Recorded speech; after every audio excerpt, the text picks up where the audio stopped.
Bem, amigos das redes sociais, amigos e amigas internautas, um excelente bom dia! São agora 9 horas e 39 minutos, horário de Brasília, do dia 9 de abril de 2019.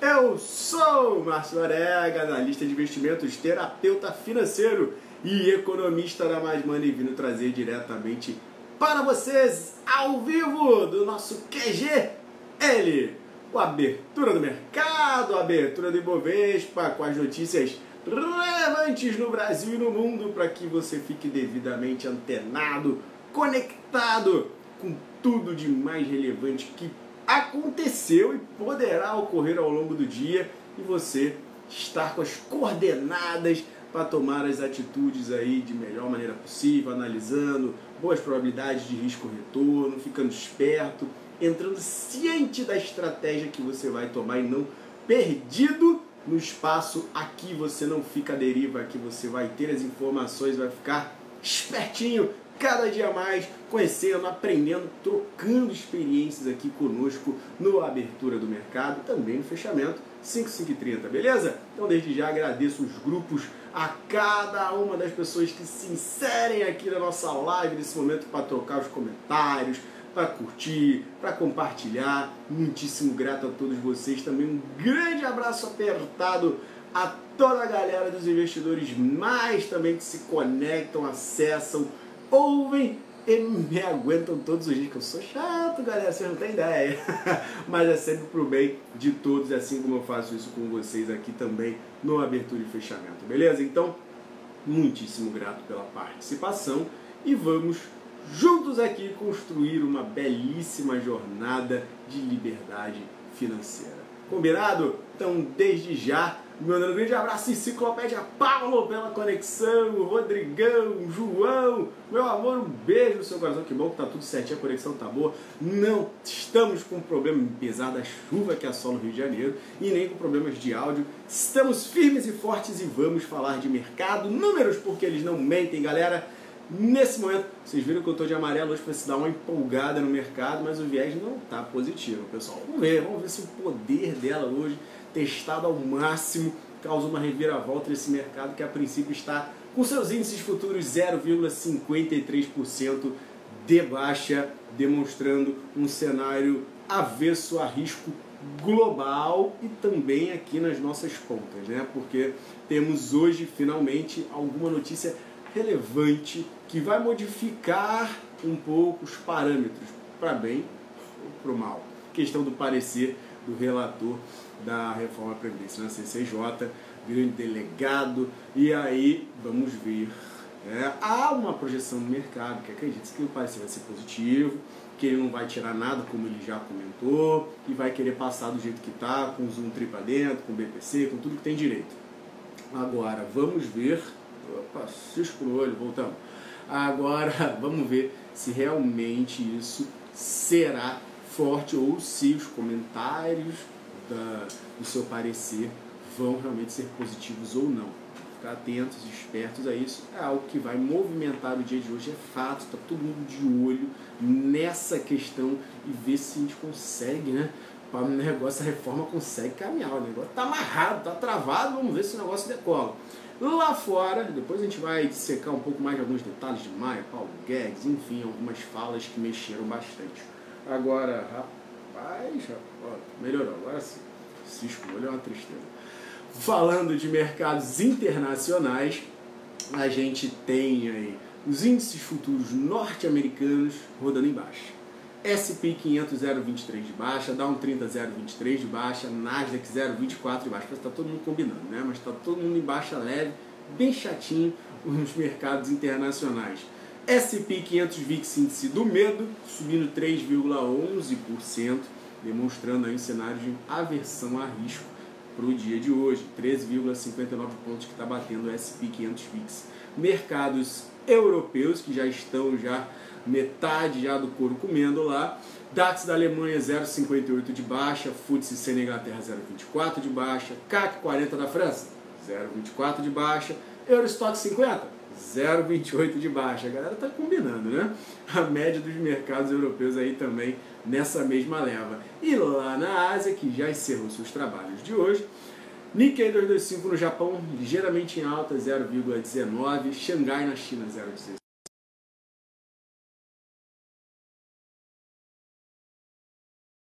Ou seja, todo mundo lá rodando majoritariamente positivo, muito em face de questões voltadas aí à China, falando que o Banco Central vai utilizar, o Banco Central chinês vai utilizar as taxas de compulsória de juros para aumentar os empréstimos, ampliar a questão do crédito e também reduzir os custos de quem já está com seus recursos emprestados, enfim, vai dar uma facilitada para a vida do pessoal e também para quem quer pegar empréstimo novo lá, fica com a mão um pouco mais tranquila para não pegar algo pesado. Todo mundo já sabia que isso poderia acontecer, então não muda, continua com o mesmo esquema. O único detalhe é que a China, além dessas informações que todo mundo já sabia, tem questão de que ela vai relaxar aí, como ela diz, os controles residenciais. E o que é isso? Vai ampliar também os gastos com infraestrutura e as questões de multas das cidades menores esse ano. Ou seja, ela vai dar um up em infraestrutura, que é aumentar a taxa de urbanização em ao menos 1 ponto percentual até o fim do ano. É muita coisa. Só lembrando que lá na China, a gente tem na população chinesa em 2018, 59,6% da população chinesa que vive em áreas urbanas. Tem muito potencial para crescer. Eles estão querendo trabalhar em 1% só esse ano. Alô infraestrutura, alô siderurgia, mineração, podem se aproveitar bem disso aí. E vamos falar um pouquinho delas aí, mas é um cenário bacana. As construtoras de lá agradecem também, o índice do mercado imobiliário atingiu a máxima em 14 meses. E isso deu uma animada, mas contudo, entretanto, não obstante outro sim, tivemos aí o digníssimo Trump aprontando das suas, falando de colocar aí algumas barreiras e praticamente querendo instaurar um cenário de guerra comercial. Isso aqui é o mais chato. Querendo instaurar um princípio de guerra comercial com a União Europeia, ele alegando, e aí seu governo, sua equipe, alegando que estão sofrendo, que a Boeing está sofrendo por subsídios que a União Europeia dá à Airbus, e aí pretendem colocar tarifas de 11 bilhões de dólares. Então, temos um cenário complicado, isso causou um receio nos mercados, por isso vocês veem os índices futuros norte-americanos negativos, os mercados europeus também rodando no negativo, porque pega um pouco de surpresa, o mercado vai um pouco na contramão do que todo mundo estava esperando, um acerto entre Estados Unidos e China, uma calmaria, o Brexit querendo se arrumar, pedindo uma postergada no prazo, a União Europeia concedendo, tal, e aí surge essa nova ideia, essa nova guerra, e aí vamos ver como é que isso vai comportar, se a União Europeia vai comprar realmente essa questão ou vai, digamos, colocar o galho dentro e aceitar as condições dos Estados Unidos e não ter algum tipo de briga. Vamos ver, tem muita água para rolar ainda e eu digo a vocês, a gente está só começando mais uma novela. Espero que não seja longa como já está sendo essa da guerra comercial entre China e Estados Unidos. Mas vamos ser bem sinceros, isso aí mexe, abala realmente com os humores mundiais. Estamos falando de um bloco gigante e Estados Unidos. Então, a gente não precisava, nesse momento conturbado que já estamos vivendo aqui internamente, de um salseiro lá fora para ampliar o nosso potencial de queda que está se demonstrando no índice futuro até o momento. Se a gente tiver um bom positivo, acima do esperado na reforma da Previdência, com o parecer do relator, podemos reverter esse cenário.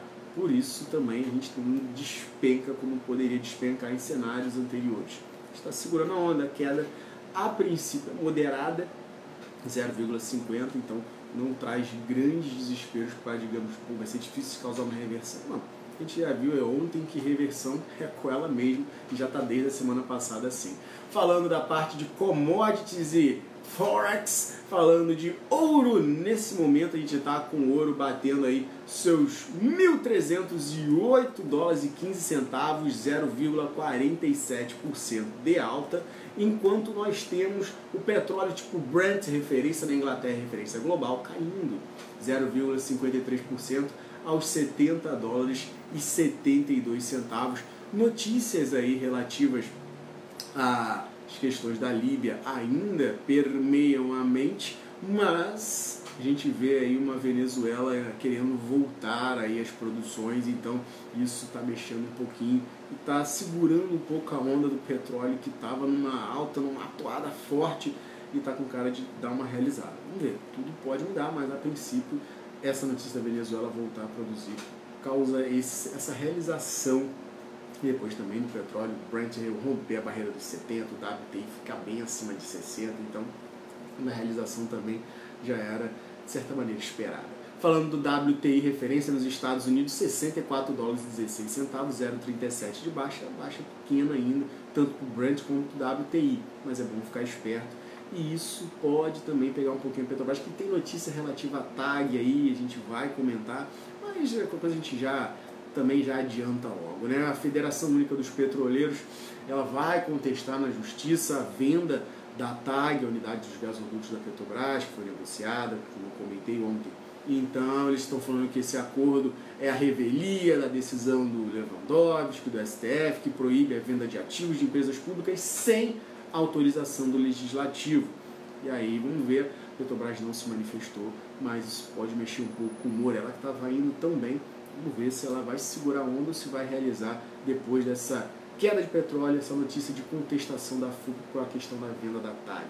Falando de agora minério de ferro, que já teve seus contratos encerrados na Bolsa de Mercadorias de Dalian, na China, disse o nosso número da seguinte maneira: minério de ferro subindo nos contratos futuros, com vencimento de setembro, de 0,31% a 648 yuanes por tonelada, levemente em alta. Vergalhão de aço já também trabalhando na Bolsa de Mercadoria de Xangai, encerrando os trabalhos, deixando os números aqui conosco. Positivo também, os contratos de vencimento em outubro de 2019 somaram 70 yuanes, foram fechados 3.757 yuanes por tonelada. Falando de dólar e Forex, FIIs, Bitcoin e criptomoeda, falando do dólar aí batendo seu 0,08% de alta, 3,8522, enquanto o Bitcoin 0,25% de alta, reduziu a alta que estava aí mais cedo, $5.225,50 nesse exato momento. Trazendo outras notícias aí, a gente vai dar uma resumida porque tem muita coisa. Estão dando uma enxugada para você ficar esperto. O Guedes está insistindo com a questão de um tri de economia, falando que não quer abrir mão, mas ele já indica que as questões desses valores podem não vir a ser alcançados. Ele mesmo disse que não estou falando nada de que eu aceito 800, se eu falei um tri é porque eu quero um tri, mas admito que pode não ser o que eu estou planejando, e beleza. Pode não chegar na potência que eu quero, tem as questões de fase, falando de que deixa-se uma porta aberta futura para capitalização, então também não é de todo ruim se vier abaixo de um tri, mas fica próximo ali entre 200 a 300 bilhões a menos, fica de 700 bi para cima. Então a gente tem um cenário um pouco mais suave e o Guedes abrindo um pouquinho espaço, não é o que ele quer, mas ok, aceito essa questão. E aí também tem um princípio de rusgas, e por isso Petrobras está na crista da onda do dia de hoje, entre Guedes e Maia novamente. Guedes falando que a sessão onerosa vai ter acordo sem Congresso, não tem essa, enquanto Maia defende a necessidade de uma lei para garantir o acerto. E aí a gente tem uma nova possível celeuma a ser resolvida pela frente. De acordo com Guedes, os recursos da sessão onerosa vão entrar no caixa do governo esse ano, sem condicionantes, ou seja, vai entrar e ponto final. E falou que está milímetros de acordo com o próprio Paulo Guedes na conversa, falou que está chegando lá, sem Congresso, as coisas estão rodando. Já falando até que o Congresso não tem nada a ver com isso, mas foi chamado para desentupir o acordo, que as negociações não estavam andando. E aí a gente viu o Rodrigo Maia falando que tem que ter, passar pelo Congresso, enfim, pelos trâmites, e isso pode causar algum tipo de rusga.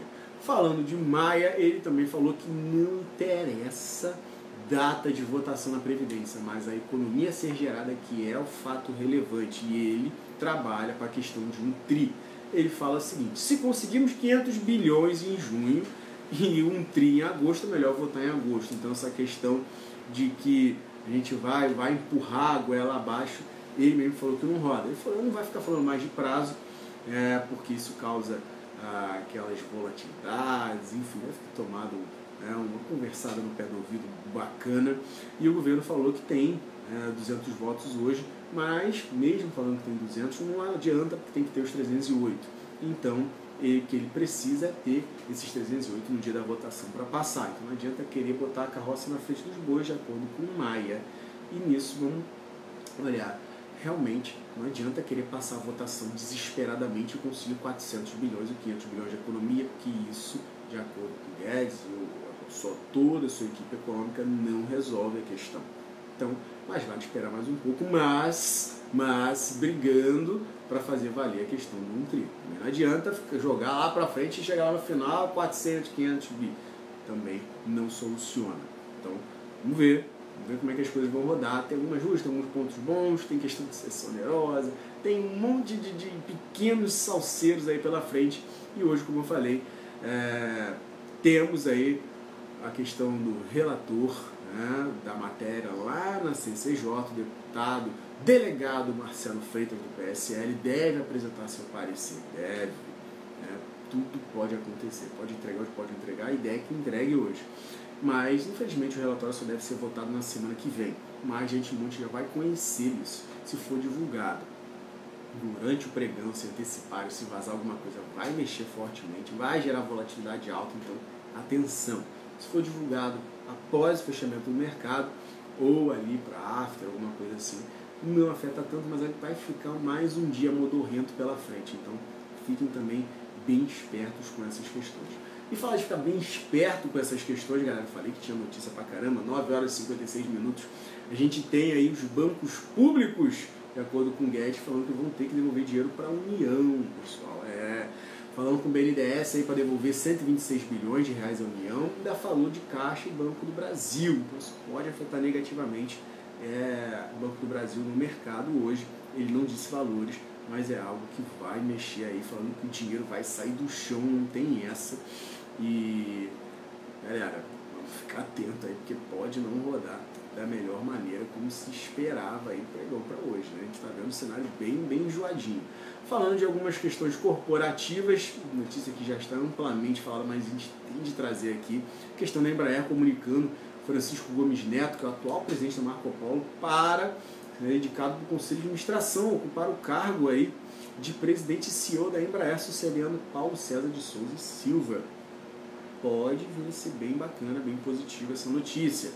E aí, com relação à Vale, a gente tem alguns fundos estrangeiros, de acordo com algumas notícias aí, que estão passando a desmontar posições após a tragédia de Brumadinho, falando que a Union Investment, terceira maior gestora da Alemanha, vendeu todas as ações e bônus da mineradora.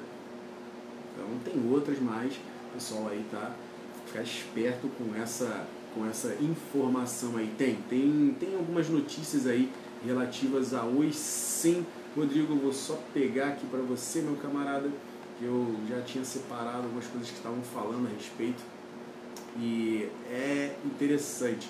Falando aí o potencial de ação da Oi é de até 216%, calcula o BTG Pactual. Então, vamos ver o quanto que isso pode realmente mexer aí com o ativo. Eu já tinha comentado ontem que alguns bancos já haviam falado de R$1,20, que estava mais caro que a Telefônica Brasil. Então já vemos aí outras informações, né, de acordo com os analistas do próprio BTG, falando que a reestruturação da dívida financeira é gigante, combinado uma injeção de caixa de 4 bi, coloca a posição de competir, reverter a tendência de declínio, e aí, entre outros detalhes, mas falaram que tem aí esse potencial de 216%, podendo levar papel a R$ 3,50 e depois poderia chegar até os R$ 4,59 nesse potencial todo aí, com a questão do cálculo que o BTG fez e que os seus analistas montaram. Então é algo também que chama a atenção e a gente dá uma olhadinha nela e a gente vai falar um pouquinho. Falando de outras notícias de Petrobras, eu já falei tudo que tinha direito para vocês. Agora, com relação aí a Eletrobras, está prevista na pauta do plenário, que é uma deputada, a votação da medida provisória que vai criar novas regras para a privatização de distribuidoras de energia sob a gestão da Eletrobras. Então, essa aprovação da MP é fundamental para o possível governo estatal. Olho em Eletrobras no dia de hoje. Foco nela aí, porque se isso sair, podemos ter uma recuperação, uma alta no ativo no dia de hoje. 10 horas agora, praticamente vamos começar os nossos trabalhos, vamos falar de alguns ativos. Vamos começar pela Oi, já que o Rodrigão perguntou a respeito dela aí, Oi BR4. O ativo 1,51 chegou em mínima, não ontem, mas anteontem, fez a mínima em 1,46, agora ele abrindo aí seus trabalhos a 1,51, praticamente brigando para ficar acima da média de 8, se conseguir manter e romper a região de 1,55, 1,56, a gente pode ver o papel recuperando muita coisa não, tá? Para chegar na região de 1,60, e se conseguir passar de 1,60, aí pode caminhar para 1,66, 1,67, onde está a média de 20 no gráfico diário dela. Agora, perdeu a região de 1,46, vai brigar entre 1,40 e 1,43, e perdido essa marca, esse suporte de 1,40, aí pode chamar um negocinho mais chatinho, uma quedinha um pouco maior para 1,27, aí 1,30, que seria bem indigesto uma queda nesse nível para a Oi BR. Falando de Petrobras, Petri 4, a gente vê o ativo no leilão a 29,17, 29,25 que foi seu fechamento. O papel precisa furar esses 29,40 para buscar 29,60, está muito curtinho, muito mascado. Para a parte de baixo de suporte, a gente fala de R$29, depois a gente tem 29, 28,99, né? Depois a gente fala aí de 28,70, 28,50, e aí depois de 28,50, a gente tem 28,20, 28,30, onde estão as médias de 20 de 8. Vou tentar dar uma segurada na onda dela aí para o dia de hoje. Falando agora de Elet 3, Elet 3 aí com essas notícias pode sair a questão para facilitar a vida dela de privatização. Ela a 34,52 rodando nesse momento, falando de médias de 20 de 8 em 35,78, 35,55, estão um pouco distantes aí. Então a gente precisa minimamente passar da região aí de 34,70, passando de 34,70 grande. Mozart, bem-vindo aí à abertura. Aí ela pode sair uma recuperação para 35,07, 35,20 e depois ir brigar nas médias. Parte de baixo, perdendo aí os 34,40, pode chamar uma realizaçãozinha para 34,15 e depois aí querer cair pesado para 33,70, que não seria o que a gente gostaria de ver. Perdeu 33,70, vai para 33,30, 33,20, beleza? Falando de mais um ativo no dia de hoje, vamos escolher aqui um ativo, vamos falar de Vale, né? Vamos falar de Vale. Vale 3, 53,39 do leilão 53,16, precisa romper essa barreira de 53,40 que vai até 53,60, já tinha comentado a respeito dessa região de resistência. Passada essa marca, a gente fica mais tranquilo para ver esse ativo voltar aí para o topo recente antes da queda da barra de Brumadinho, 56,20, né? E teria uma pequena pausa antes em 55,40. Parte de baixo, não conseguindo sustentar aí, quando ela está em 53,18 no leilão, e perder a região de 53, pode voltar a 52,80 e depois 52,30, 52,40, antes de buscar a média de 251,71. Espero que vocês tenham anotado esses suportes destes papéis, monitorem, guardem, olhem essa abertura com cautela, tranquilidade. O mercado está em baixa, vamos ver se ele vai querer dar algum tipo de reação para aí depois tomar a postura dele do dia, se recupera realmente ou se vai descer a ladeira. Vamos ver se chega naquela volatilidade pequenininha, né? De menos meia, mais meio, aquela coisa enjoada que não chove e também não molha, né? Beleza, pessoal? Então, atenção à estratégia de vocês. Não comprem sem ter um stop montado, tanto de ganho quanto de perda, para não deixar o negócio degringolar. A gente está passando por um momento bem tenso de Bovespa, que precisa, e principalmente se a gente tiver um dia de queda, segurar a onda em 96.400, 96.100, dentro dessa região. Aguentou esse tranco? Beleza, a gente tem ainda a condição de recuperar. Agora, se degringolar, se perder essa marca, a gente pode ver o cenário engrossar um pouquinho mais, o que a gente não gostaria de acontecer, né? Então, perdendo, se vir a perder 95,5, 95, 94.500 pontos seriam os pontos para ela. Tá? Em 95,5 ainda tem o suporte 95,300 que dá para brigar um pouquinho. Para cima, se a gente reagir, o negócio for bom relativo à reforma, a gente tem que passar de passagem na região dos 97.300, 97.700, para depois a gente olhar 98.200 e 98.600. Combinado, pessoal? Então, tudo de bom para vocês, mente no lugar, setups montados e aguardem, esperem um momento propício. Eu digo propício, qual é o momento propício? O momento em que o rompimento de alguns dos pontos que eu falei para vocês aconteça, para gerar as oportunidades de compra ou de venda. Combinado? Tudo de bom para vocês, um excelente dia e nos vemos mais tarde no fechamento com um resumo do que rolou no dia de hoje e já espero ter esse parecer na mão para a gente trocar um pouco de ideia a respeito, beleza? Tudo de bom para vocês, um excelente dia, um excelente pregão, mesmo chovendo aqui não importa, que a amarelinha se faça presente e faça reversão nesse mercado. Se não tem problema, a gente toca e vê como que rodou na queda do dia de hoje, combinado? Tudo de bom para vocês, até mais tarde, vamos para a nossa despedida? Tchau!